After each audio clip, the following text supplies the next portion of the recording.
Chapter 5. Selena brushed a stray wisp of hair from her face and allowed herself to be led into the clearing. If she wanted to break free, she'd have to go through Kale first. Had they been alone, she might have attempted it, though the change would make it difficult.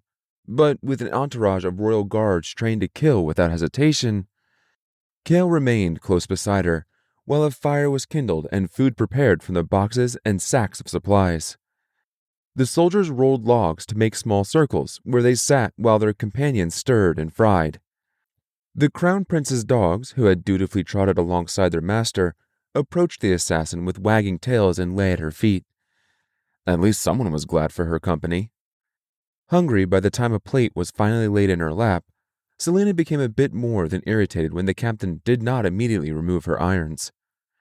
After giving her a long, warning look, he unlocked her chains and clamped them onto her ankles. She only rolled her eyes as she raised a small portion of meat to her lips. She chewed slowly. The last thing she needed was to be sick in front of them. While the soldiers talked amongst themselves, Selena took in their surroundings. She and Kale sat with 5 soldiers. The Crown Prince, of course, sat with Parrington on their own 2 logs, far from her. While Dorian had been all arrogance and amusement the previous night, his features were grave as he spoke to the Duke. His entire body seemed tense, and she didn't fail to notice the way he clenched his jaw when Parrington spoke. Whatever their relationship was, it wasn't cordial.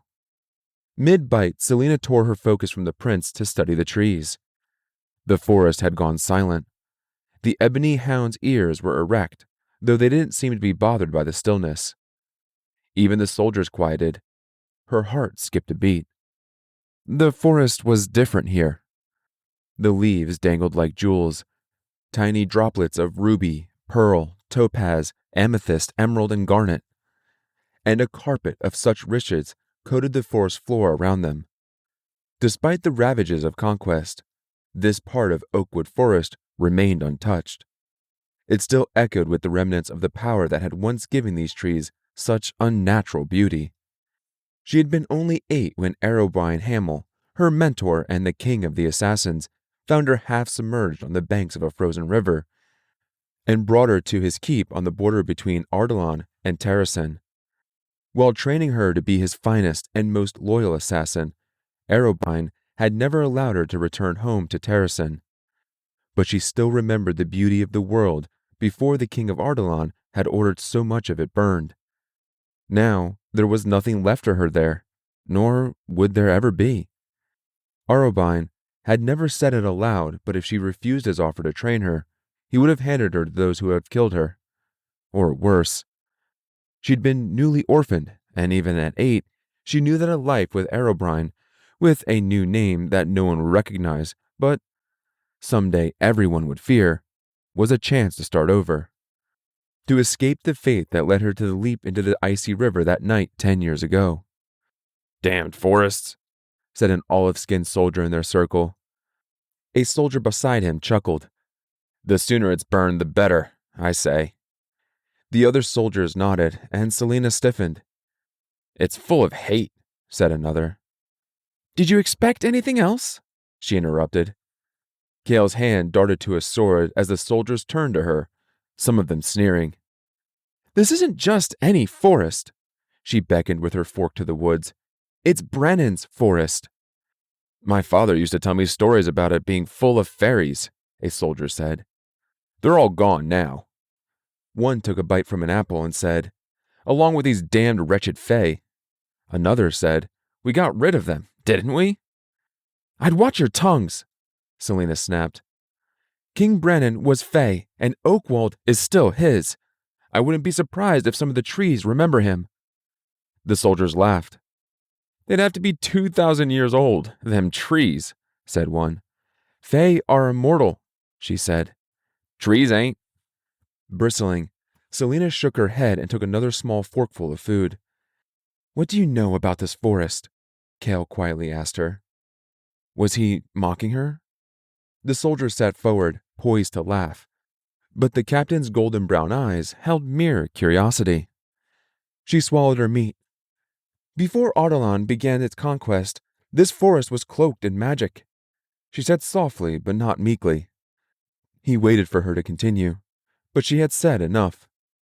And? He prodded. And that's all I know, she said, meeting his gaze. Disappointed at the lack of anything to mock, the soldiers returned to their meals. She had lied, and Kale knew it. She knew plenty about this forest, knew that the denizens of this place had once been fairies, gnomes, sprites, nymphs, goblins, more names than anyone could count or remember, all ruled by their larger human-like cousins, the immortal Fae, the original inhabitants and settlers of the continent, and the oldest beings in Irelia. With the growing corruption of Ardalan and the king's campaign to hunt them down and execute them, the fairies and Fae fled, seeking shelter in the wild, untouched places of the world.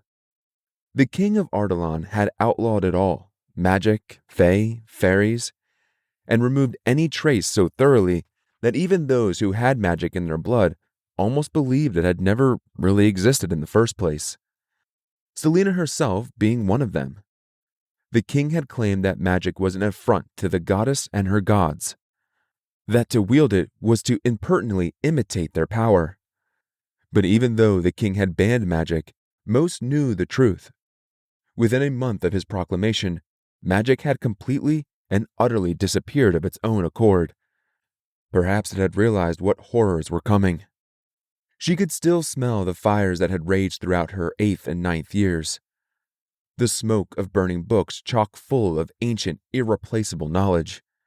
The screams of gifted seers and healers as they had been consumed by the flames.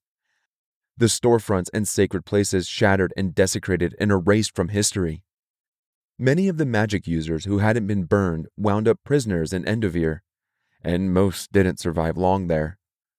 It had been a while since she contemplated the gifts she'd lost, though the memory of her abilities haunted her dreams. Despite the carnage, perhaps it was good that magic had vanished. It was far too dangerous for any sane person to wield. Her gifts might have destroyed her by this point. The smoking fire burned her eyes as she took another bite. She'd never forget the stories about Oakwald Forest, legends of dark, terrible glens, and deep, still pools, and caves full of light and heavenly singing.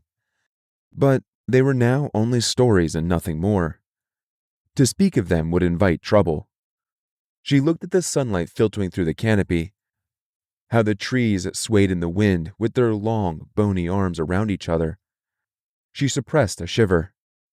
Lunch, thankfully, was over quickly. Her chains were transferred to her wrists again, and the horses were refreshed and reloaded. Selena's legs had become so stiff that Kale was forced to help her onto her horse. It was painful to ride, and her nose also suffered a blow as the continual stench of horse sweat and excrement floated to the back of the entourage. They traveled for the remainder of the day, and the assassin sat in silence as she watched the forest pass, the tightness in her chest not easing until they left the shimmering glen far behind. Her body ached by the time they stopped for the night. She didn't bother to speak at dinner, nor to care when her small tent was erected. Guards posted outside, and she was allowed to sleep, still shackled to one of them. She didn't dream, but when she awoke, she couldn't believe her eyes. Small white flowers lay at the foot of her cot, and many infant-sized footprints led in and out of the tent. Before someone could enter and notice, Selena swept a foot over the tracks, destroying any trace, and stuffed the flowers into a nearby satchel. Though no one mentioned another word about fairies, as they traveled onward, Selena continually scanned the soldiers' faces for any indication that they'd seen something strange. She spent a good portion of the following day with sweaty palms and a racing heartbeat, and kept one eye fixed on the passing woods.